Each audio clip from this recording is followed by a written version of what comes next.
اللہ تبارک و تعالیٰ نے انسان کے لیے سارا کچھ بنایا. هو الذی خلق لکم ما فی الارض جمیعا، فرمایا زمین میں جو کچھ ہے سارا تیرے لیے بنایا.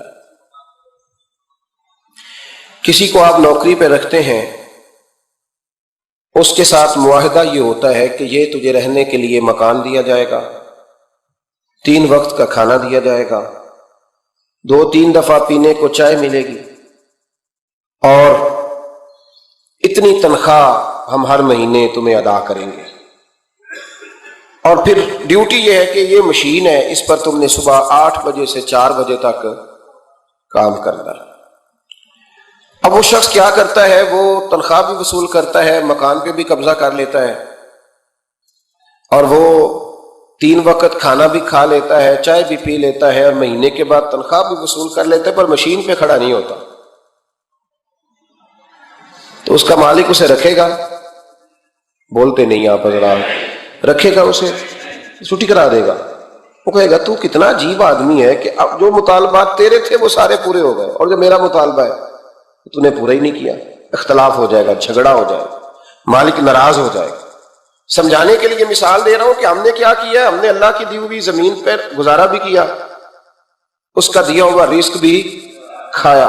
اللہ نے اولاد دی ہمیں، اللہ نے صحت دی، سارا کچھ دیا. تو جو مطالبے ہمارے تھے وہ تو سارے پورے ہو گئے، اور جو رب کا مطالبہ تھا کہ میرے قرب کے رستے کا سفر کرو، تلاش کرو، وجاہدوا فی سبیل اللہ، میرے رستے میں مجاہدہ کرو، جد و جہد کرو، آگے بڑھو. وہ ہم نے کب کرنا ہے؟ وہ اس کی منصوبہ بندی کب ہوگی؟ اللہ کے قرب کا رستہ طے کرنا. ہمارے صوفیانہ روز دیکھا کرتے تھے کہ آج ہمارے دل میں ہمارے رب کی کتنی محبت ہے، آج کتنا میرا دل چاہ رہا ہے کہ میں اپنے اللہ کی طرف بڑھوں. روز ذائقہ محسوس کرتے تھے، طلب پیدا کرتے تھے. ہمارے مزاجوں کے اندر ہر چیز کی طلب پیدا ہو گئی ہے، لیکن وہ جو ایک خاص ذوق تھا نا اللہ کے قرب کا، اس کی چاہت، اس کی طلب، اس کی طرف بڑھنا، محسوس کرنا کہ میرا رب ہے، محسوس کرنا کہ میں کسی کا بندہ ہوں، مجھے کوئی رزق دیتا ہے. حضرت علامہ اسماعیل حقی رحمۃ اللہ علیہ فرماتے ہیں کہ اللہ نے فرشتوں سے کہا کہ میں نے انی جاعل فی الارض خلیفہ، زمین پہ نائب بناؤں گا. قالوا اتجعل فیہا من یفسد فیہا ویسفک الدماء ونحن نسبح بحمدک ونقدس لک قال انی اعلم ما لا تعلمون. فرمایا میں زمین پہ نائب بنانے والا ہوں. تو کہنے لگے یا اللہ وہ تو فساد پھیلائے گا، خون ریزی کرے گا. تو اللہ نے فرمایا جو تم جانتے ہو وہ میں، جو میں جانتا ہوں وہ تم، جو میں جانتا ہوں وہ تم نہیں جانتے، تمہیں نہیں پتا. تو علامہ اسماعیل حقی فرماتے ہیں وہ کیا تھا جس کو فرشتوں کو نہیں پتا تھا؟ فرماتے ہیں یہ وہی انسان کے اندر جو اللہ کے قرب کے متلاشی ہونے کا جذبہ تھا. فرشتے اسے جانتے. لوہے محفوظ پہ یہ تو پڑھ لیا تھا کہ یہ فساد کرے گا، یہ تو پڑھا تھا کہ ابو جہل فساد کرے گا. یہ نہیں پڑھ سکے تھے کہ ابو بکر رویا بھی کرے گا. یہ تو پڑھ لیا تھا انہوں نے، یہ تو پڑھ لیا تھا کہ اخنس بن شریک تلواریں نکال کے لوگوں کو قتل کرے گا. یہ نہیں پڑھا تھا کہ مولا علی شیر خدا مزدوری کریں گے، اور جو مزدوری ملے گی وہ اللہ کے بندوں میں تقسیم کر دیا کریں گے.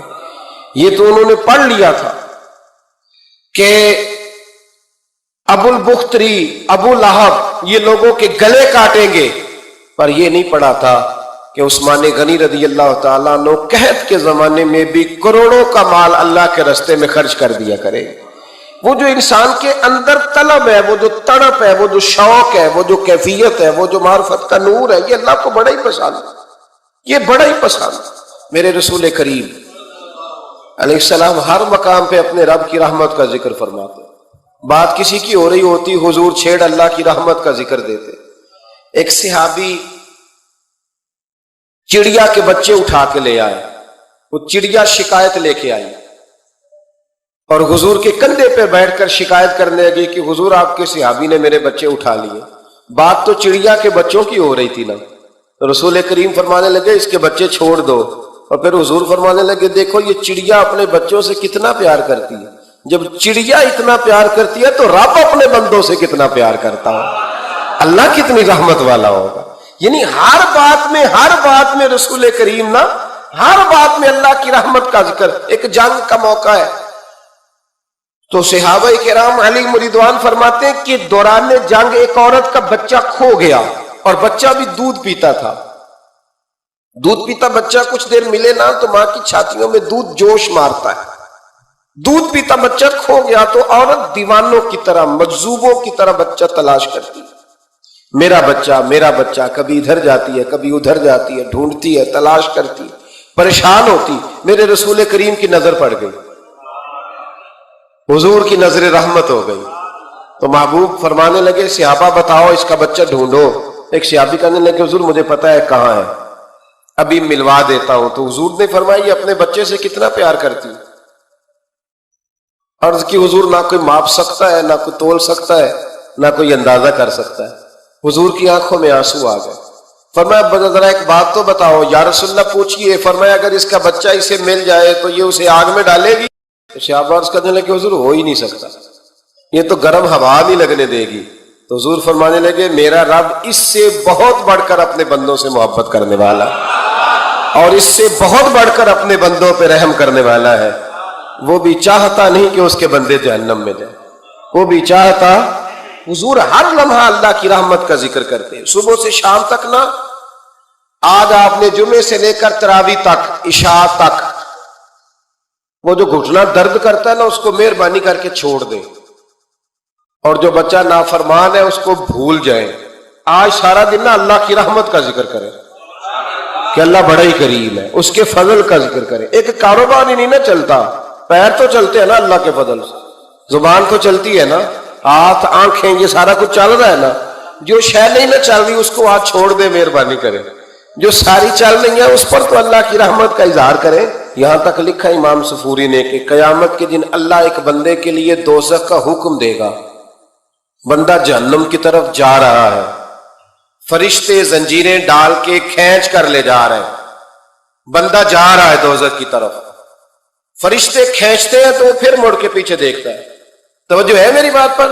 ادھر دیکھنا ذرا، وہ کئی دفعہ کسی کو کھینچتے ہیں نا تو مڑ مڑ کے پیچھے دیکھتا ہے۔ چلو آپ کو سمجھاتا ہوں، سمجھ آ جائے گی۔ وہ جب سکول جانے کو دل نہیں نہ کرتا تھا جی، انتے سلیکشن دینے نا اپنے بچے نے، اور بڑا 1.5 گھنٹے کا، بچے ناراض نہ ہو جائے، جب وہ کبھی جس نلائق کا سکول جانے کو دل اور اس کو کھینچتے تھے تو وہ پلٹ پلٹ کے پیچھے جاتا نہیں۔ اسی طرح مدرسے میں بھی جب آتے ہیں تو کئی بچے ایسے ہوتے ہیں جو آتے نہیں تو کھینچ کھینچ کے نہیں لے جاتے کئی دفعہ۔ تو جب کھینچ کے فرشتے جہنم کی طرف لے جا رہے ہیں، کھینچتے ہیں تو پلٹ کے پھر پیچھے دیکھتا ہے، پھر فرشتے کھینچتے ہیں پھر پیچھے دیکھتا ہے، پھر فرشتے، ذرا نظارہ دیکھنا، دوزخ کو لے جا رہے ہیں، پلٹ پلٹ کے اللہ کی طرف دیکھتا ہے، دوزخ کا دروازہ آ گیا، پھر پیچھے دیکھ رہا ہے۔ رب کریم نے فرمایا اسے واپس بلاؤ، رحمت دا دریا الہی، بلاؤ اسے واپس آیا۔ اللہ نے فرمایا بتا تو پلٹ پلٹ کے کیا دیکھتا تھا؟ ویسے اللہ کو نہیں پتا کیا دیکھ رہا ہے، کیا دیکھ رہا تھا؟ تو رو پڑا، عرض کرنے لگا مالک میرا یقین تھا کہ تو بڑا ہی کریم ہے، اللہ میرا ایمان تھا تو بڑا رحیم ہے، اللہ میرا ذہن تھا تو معاف کرنے والا ہے۔ جب فرشتے کھینچتے تھے نا تو شیطان مجھے کہتا تھا اب تو جہنم میں جائے گا، پر میرا یقین کہتا تھا نہیں، رب نے معاف کر دینا، اللہ نے معافی دے دینی ہے، بخشا جاؤں گا۔ پھر شیطان کہتا تھا جب فرشتے کھینچتے تھے، میں کہتا تھا نہیں معافی مل جائے گی، یا اللہ دوزخ کا دروازہ آ گیا پر میری امید نہیں ٹوٹی، اللہ دروازہ جہنم کا آ گیا پر میری امید نہیں ٹوٹی۔ اور جب میں نے آخری دفعہ پلٹ کے دیکھا تیری آواز آئی کہ واپس لاؤ، تو میرے اندر سے آواز آئی کہ لے بھئی تیرا یقین جیت گیا ہے، تیرا ایمان جیت گیا ہے، تیرے اندر کی روحانیت کامیاب ہو گئی۔ بندے اور رب کی باتیں ہو رہی ہیں تو فرشتے چپ کر کے کھڑے ہیں۔ رب نے فرمایا تم خاموش کھڑے ہو، عرض کی یا اللہ اس کا کرنا کیا ہے؟ فرمایا کرنا کیا ہے؟ جو میری رحمت کی اتنی زیادہ امید رکھے اسے جہنم میں ڈال دوں؟ یہ کیسے ہو سکتا ہے؟ اس کو پکڑو اور میرے فضل کے ساتھ اسے جنت عطا کر دو۔ تو پہلی بات یہ کہ اللہ کی رحمت کی امید رکھیں، صبح سے شام تک کہیں الحمدللہ، کیا کہیں؟ حضور فرماتے ہیں کچھ لوگوں کو اللہ قیامت میں بغیر حساب کتاب جنت میں داخل کرے گا، فرشتے پوچھیں گے پل صراط سے ہوا ہے، وہ کہیں گے دیکھی نہیں۔ میزان عمل